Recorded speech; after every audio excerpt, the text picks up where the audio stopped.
నిన్న వైఎస్ఆర్ నాయకులు NDA government మీద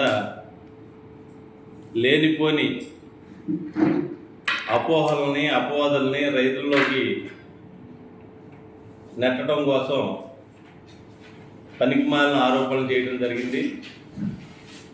ఎన్డీఏ కూటమి వచ్చి 9 నెలల కాలంలో అనేక అభివృద్ధి సంక్షేమ పథకాలతో పాటు ఇచ్చిన ప్రతి హామీని కూడా చిత్తశుద్ధితో అమలు చేస్తున్న ప్రభుత్వం తెలుగుదేశం పార్టీ, జనసేన, బీజేపీ ప్రభుత్వం. మరి ఎన్టీఆర్ భరోసా కింద ఒకేసారి 1000 రూపాయలు పెంచి ఈరోజు అవ్వాతాతలకి 4000 ఇవ్వడం కానివ్వండి, మరి వికలాంగులకు 6000, బెడ్ రిడెన్ పేషెంట్కి 15000 ఇస్తున్న చరిత్ర భారతదేశంలో ఒక ఆంధ్రప్రదేశ్లోనే జరుగుతున్నందుకు మరి ప్రజలందరూ కూడా హర్షిస్తూ ఉన్నారు. అదొక్కటే కాదు, ఇచ్చిన ప్రతి హామీని కూడా అమలు చేయడానికి ప్రభుత్వం సిద్ధశుద్ధితో ఉంది. మరి మహిళల కోసం ఉచిత గ్యాస్ సిలిండర్ని ఇచ్చి ఈ రోజున మహిళల యొక్క మనసును కూడా గెలుచుకున్న ప్రభుత్వం ఈ ఎన్డీఏ కూటమి. మరి అన్ని హామీల్ని కూడా ఇవ్వడం జరుగుతూ ఉంది. ఇచ్చిన హామీల్ని నిలబెట్టుకుంటా ఉన్నాం. మరి తల్లికి వందనం కూడా రేపు మే నెల నుంచి ఇస్తామని శాసనసభ సాక్షిగా మన ముఖ్యమంత్రి నారా చంద్రబాబు నాయుడు గారు, అదేవిధంగా రైతుల కోసం రైతు భరోసాను కూడా ఇవ్వడానికి ఆ రోజు అనౌన్స్ చేయడం జరిగింది. ఈ వైఎస్ఆర్ నాయకులకి మరి కళ్ళు కావరంతో మాట్లాడుతున్నారా లేకపోతే కండకావరంతో మాట్లాడుతున్నారా అర్థం కావట్లేదు. రైతు ప్రభుత్వం అంటే ఎన్డీఏ ప్రభుత్వం. ఈ రోజున ధాన్యం డబ్బుల్ని 24 గంటల్లోనే రైతు అకౌంట్లో వేసి 6 లక్షల మెట్రిక్ టన్నులు కొన్న ఘనత ఈ ప్రభుత్వానికి.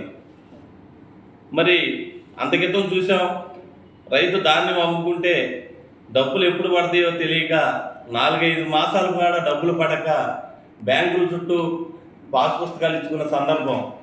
మరి అలాంటిది ఈ రోజున రైతుని మేలు చేయాలి, రైతుకి గిట్టుబాటు ధరతో పాటు ధాన్యం తోలిన 24 గంటల్లోనే బ్యాంక్ వెళ్ళి డబ్బులు తీసుకొస్తా ఉన్నాడు. ఈ రోజున ఎంతో హ్యాపీగా ఉన్నారు. దానికి కూడా వీళ్ళు వక్ర భాష్యాలు చెప్తా ఉన్నారు.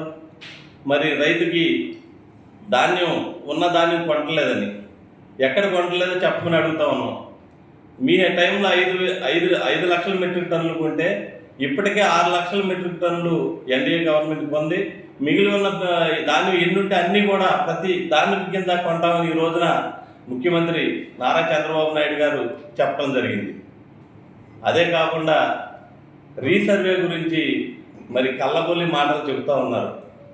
మీరు రీసర్వే చేస్తూ ఉన్నాం అని గత 5 సంవత్సరాలు ఏదో మండలంలో ఒక విలేజ్ని మోడల్ విలేజ్గా తీసుకుని కొట్లపాలెని తీసుకుని ఏం చేశారని అడుగుతూ ఉన్నారు. మీరు చక్కగా మంచి గోడౌన్స్ కట్టుకోవడానికి ఆ రీసర్వేని ఉపయోగించుకున్నారు తప్పితే అక్కడ కొట్లపాలెంలో ఉన్న రైతులకి ఎవరికన్నా పట్టా ఇచ్చారా అని నేను ఈ సందర్భంగా వైఎస్ఆర్ నాయకులను అడుగుతా ఉన్నాను. వైఎస్ఆర్ ప్రభుత్వం, వైఎస్ఆర్ పెద్దలు రీసర్వే ముసుగులో ఏదైతే ప్రైవేట్ భూములు ఉన్నాయో, అన్యాక్రాంతమైన భూములు ఉన్నాయో వాటి మీద నీటి కూడా వాళ్ళ కన్ను పడి వాళ్ళకి నోటీసులు ఇచ్చి మిమ్మల్ని 22A చేరుస్తాం, మీరు కానీ మాకు తక్కువ ధరకు అమ్మకపోతే మీ పొలాలని లేకుండా చేస్తామని మభ్యపెట్టి భయపెట్టి ఈ రోజున చాలా చూస్తూ ఉన్నాం మనం. పెద్దిరెడ్డి లాంటి నాయకులు, అదేవిధంగా గుడివాడలో నాయకులు, విజయవాడలో నాయకులు మరి భూములను కానివ్వండి, ఖాళీ స్థలాలను కానివ్వండి ఆక్రమించి ఏ విధంగా దోచుకున్నది ప్రజలు గమనిస్తూ ఉన్నారు. వాటి మీద మేము యుద్ధం చేశాం. మేము ప్రతిపక్షంలో ఉండగా తెలుగుదేశం పార్టీ నాయకులు అలాంటి విషయాల మీద నిత్యం పోరాటాలు, ప్రజల పక్షాన్ని నిలబడి అన్యాక్రాంతమైన భూముల మీద నిజమైన లబ్ధిదారులకు అన్యాయం జరుగుతుంటే వాళ్ళ కోసం మేము రోడ్డెక్కి పోరాటాలు చేసాం తప్పితే ఏ ఒక్క రైతుకి ఎప్పుడు కూడా అండగా ఉన్న ప్రభుత్వం తెలుగుదేశం ప్రభుత్వాన్ని సందర్భంగా తెలియజేస్తూ ఉన్నాం. ఈ రీసర్వే దేని మూలంగా చేస్తూ ఉన్నారు? మేము చేసిన రీసర్వేని మీరు కొనసాగిస్తున్నారు అన్నారు. మంచిని మంచి అనే చెబుతాం, చెడుని చెడనే చెబుతాం. మీరు ఆ ముసుగులో దొంగతనాలు చేసి, భూదోపిడీ చేసి ఆక్రమించుకున్న భూములన్నింటినీ కూడా ఈ రోజున రీసర్వే చేసి ఎవరైతే లబ్ధిదారులు, ఎవరైతే ఆ భూమికి సంబంధించిన రైతు ఉన్నాడో ఆ రైతుకి ఇచ్చే పని చేస్తున్నామని ఈ సందర్భంగా తెలియజేస్తా ఉన్నాం.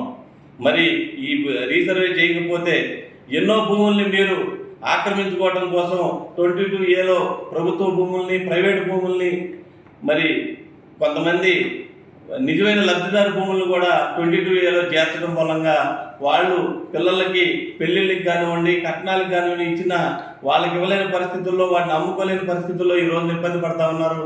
దానికి ఉదాహరణే మాకు చిన్నాపురంలో దాదాపుగా 150 ఎకరాలు 5 నెంబర్ కాలువ కింద ఉంది. అదంతా కూడా ప్రైవేటు భూమి.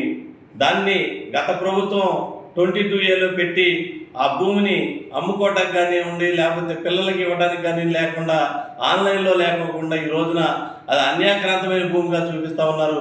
మరి అలాంటి భూములన్నింటినీ కూడా ఈ రోజున రీసర్వే చేసి ఎవరైతే మరి లబ్ధిదారులు ఉన్నారో వాళ్ళందరికీ కూడా పట్టాలు ఇవ్వాలి, పాస్బుక్లు ఇవ్వాలి అనే ఉద్దేశంతోనే మొన్న క్యాబినెట్లో కూడా గౌరవ ముఖ్యమంత్రి శ్రీ నారా చంద్రబాబు నాయుడు గారు ఏదైతే ప్రైవేటు భూములు, అన్యాక్రాంతమైన భూములు 22A భూములు ఉన్నాయో వాటన్నింటినీ కూడా ఇమ్మీడియట్గా రిలీజ్ చేసి వాళ్ళందరికీ కూడా సబ్ డివిజన్లు చేసి పాస్బుక్లు ఇచ్చి ఇవ్వాలని తీర్మానం కూడా చేసిన చరిత్ర ఈ ఎన్డీఏ ప్రభుత్వాన్ని ఈ సందర్భంగా తెలియజేస్తూ ఉన్నాను.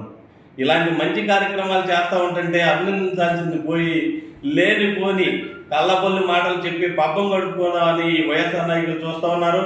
రైతులందరూ కూడా అర్థం చేసుకుంటా ఉన్నారు. ఎందుకనంటే మీరు ఒక ఘోరమైన ఒక చట్టాన్ని తీసుకొచ్చారు వైఎస్ జగన్మోహన్ రెడ్డి గారు. ల్యాండ్ టైటిలింగ్ యాక్ట్ అని ఒక చట్టాన్ని తీసుకొచ్చి ఆయన మరి మన రైతుల భూముల్ని, పట్టాదారు పాస్బుక్కుల్ని వాటి మీద పెద్ద తాటిగాంతో ఆయన బొమ్మేసుకుని ఆ యొక్క